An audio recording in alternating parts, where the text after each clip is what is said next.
श्री हरिवंश। तो वृंदावन सतलीला आज की चर्चा हम जारी रखेंगे। पिछले चर्चा में हमने सुने थे किस तरह से माया का प्रलेप हमारी आंखों में लगने से हमें संसार प्रियता दिखती तो है, पर वृंदावन प्रियता हृदय में उगता नहीं है। वृंदावन के पास होते हुए भी वृंदावन के ऊपर हमारी उमंग नहीं आता, प्रीति नहीं उदय होता।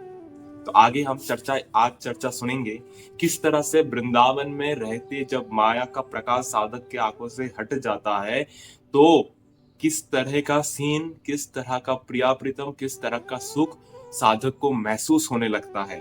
और वृंदावन के वही सुख महसूस होने के लिए हमारी दिनचर्या कैसा होना चाहिए, हमारा लोगों से बात के मिलाप कैसा होना चाहिए और हमारा खान पान कैसा होना चाहिए, इसके ऊपर चर्चा सुनेंगे। वृंदावन को जस अमल जही पुराण में नाही, ताकी बानी परो जिन कबहु श्रवण न माही। श्री तुलसीदास जी महाराज कह रहे हैं, जिस पुराण में वृंदावन की महिमा नहीं है लिखा, उस पुराण का एक भी शब्द मैं सुनना नहीं चाहता। चाहे कि पुराण कितना महिमाशाली हो, वेद व्यास द्वारा रचित, फिर भी मैं सुनना नहीं चाहता। कितनी बड़ी निष्ठा। वृंदावन को जस सुनत जिनके नाही उल्लास, तिनको परस न कीजिए तजी ध्रुव तिनको पास।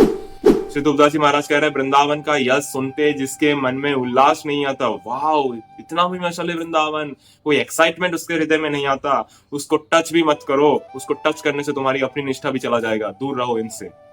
ये आचार्य वाणी। भुवन चतुर्दश आदिद्वय है सबको नाशिक, छत वृंदा विपिन घन सुख को सहज निवास। ये 14 भुवन, 14 लोक, 14 भुवन सब माया रचित है, सब एक टाइम खत्म हो जाएगा महाप्रलय में, पर ये एक छत वृंदावन वो कभी नष्ट नहीं हो सकता। वो ये वृंदावन दिव्य है जहां पर आप अभी हम बैठे हुए हैं। ये वृंदावन भूमि बड़ा दिव्य है, सुख को सहज निवास, परम सुख परम प्रेम का ये सहज निवास है। वो मिलते हुए भी तुम पहचान नहीं रहे हो, कितने दुर्भाग्य है। वृंदावन ही विधि बस तज के सब अभिमान, तृणते नीचो आपको जान सोई जान। वृंदावन में बस रहे हो, अच्छी बात है, पर यहाँ का एक नियम है, तुम्हें जानना पड़ेगा। इस नियम को फॉलो किए बिना तुम वृंदावन वास नहीं हो सकता, ज्यादा दिन वृंदावन में नहीं रुक सकते, तुमको यहाँ से जाना पड़ेगा। क्या? वृंदावन ही विधि बसे तजीस के सब अभिमान। तुम्हारे अंदर अभिमान शब्द हृदय में मन में हो ही नहीं सकता, सब अभिमान त्याग करो अभी के अभी। और तृण से नीचे आपको जाने सोई जान, खुद को मानो तृण से भी नीचा। क्यों? तृण का एक स्वभाव है, जब हम तृण पे ग्रास पे पैर रखते हैं तो ये ग्रास डाउन हो जाता है, फिर जब हम पैर ऊपर उठा लेते हैं ये फिर से अपने पोजीशन पे आ जाता है। पर सारे संतों ने कहा, तृणदपि सुनिचेनो तरु रवि सहिष्णुना उमान न मान देनो कीर्तनीय सदारि। महाप्रभु चैतन्य देव, हमें तृण से भी नीचा होना पड़ेगा, अर्थात आपके साथ कुछ भी हो आप उसका रिप्लाई नहीं करेंगे। ये बड़ा कठिन है, बहुत कठिन है, जीवन की साधना है और साध्य है, इसी से प्रेम बहुत आसान हो जाता है। ये आते ही आप वृंदावन के बसने के अधिकारी हो। अगर नहीं आता तो शुरुआत कर लो। यहाँ गर्भ से नहीं चला जाता, यहाँ सर झुकाया चला जाता है। क्यों? हमारी प्यारी जो दयनीयता की मूर्ति है, और प्रीतम जो प्यारी जो के सामने बड़ा ही दयनीय रहता है, तो तुम्हें भी वैसा ही रहना पड़ेगा। सखिया भी वैसे रहते हैं, संत लोग भी वैसे ही रहते हैं। तुम्हें अगर इसी भूमि में रहना है तो इसी कैरेक्टर को एडॉप्ट करना सीखना होगा। अगर नहीं सीख सकते तो ये धाम तुमको एक समय निकाल देगा बाहर।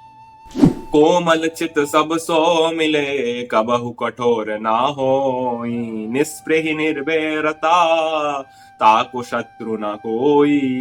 बड़ा ही कोमल भाव से, भले ही वो आदमी आपको पसंद नहीं, वो औरत आपको पसंद नहीं, फिर भी आप अपने व्यवहार कोमल रखे और कोमल भाव से सबसे मिले। कबहु कठोर ना होई, कभी किसी से कठोरता पूर्वक भाव ना व्यक्त करे जो यहाँ के वासियों को दुख दे। यहाँ के जो जन हैं इनको आपकी व्यवहार से दुख मिलता है, ऐसा बिहेवियर आपको कभी शोभा नहीं देगा इसी वृंदावन में। निस्प्रेही निर्भरता ताको शत्रु ना कोई, जिसका कोई वैर नहीं, निस्प्रेही है, उसका कोई शत्रु नहीं है, तो हमारे किसी के साथ झगड़ा भी नहीं होगा। दूजो तीजो जो जुरे शाक पत्र कछुआए, ताही सो संतोष करी रहे अधिक सुख पाए। कह रहे यहाँ वृंदावन में बस रहे हो, तुम्हारे नसीब में जो दूजो तीजो 1 2 3 जो भी शाक पत्र आ रहा है उसी को खा के अपना जीवन काटो, बस नेचुरली जो आ रहा है।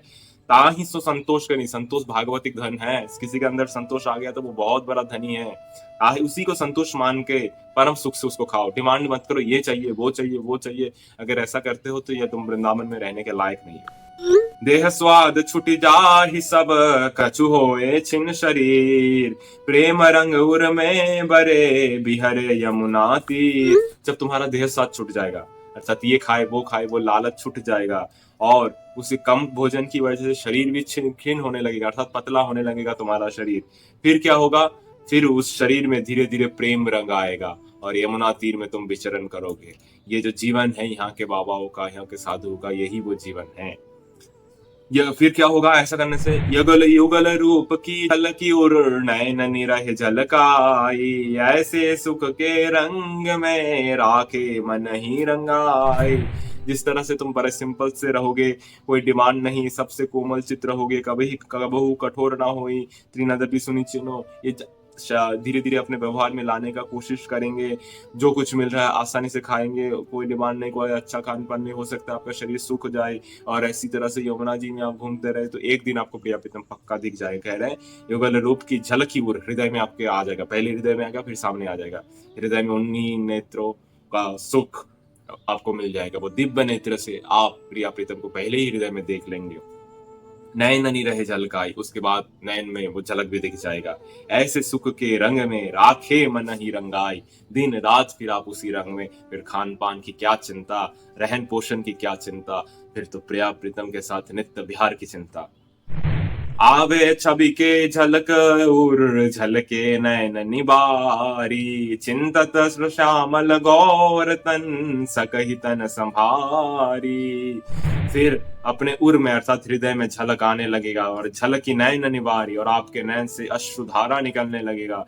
चिंतत श्यामल गौर, ऐसे श्यामल गौर का तन शरीर का चिंतन कर दो, प्रिया प्रीतम का अद्भुत रूप का चिंतन करो। सकहि तन संभारी, और अपने शरीर को संभाल संभाल के। कैसे?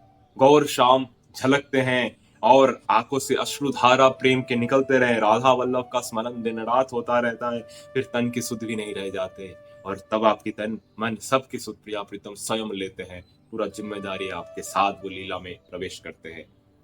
जीवन पट अति दिन लट हिये सुरस अनुराग, विवश सगन वन में फिरे जुगल कावत जुगल सुहाग। तुलसीदास जी महाराज कह रहे हैं चाहे जीवन पट अति दीन लट, अर्थात तुम्हारा जीवन शैली अति दीन हो जाए, अर्थात संपत्ति का कोई वैभव आपके पास ना रह जाए, ये सरस अनुराग, और सरस अनुराग से आप डोलते रह जाए।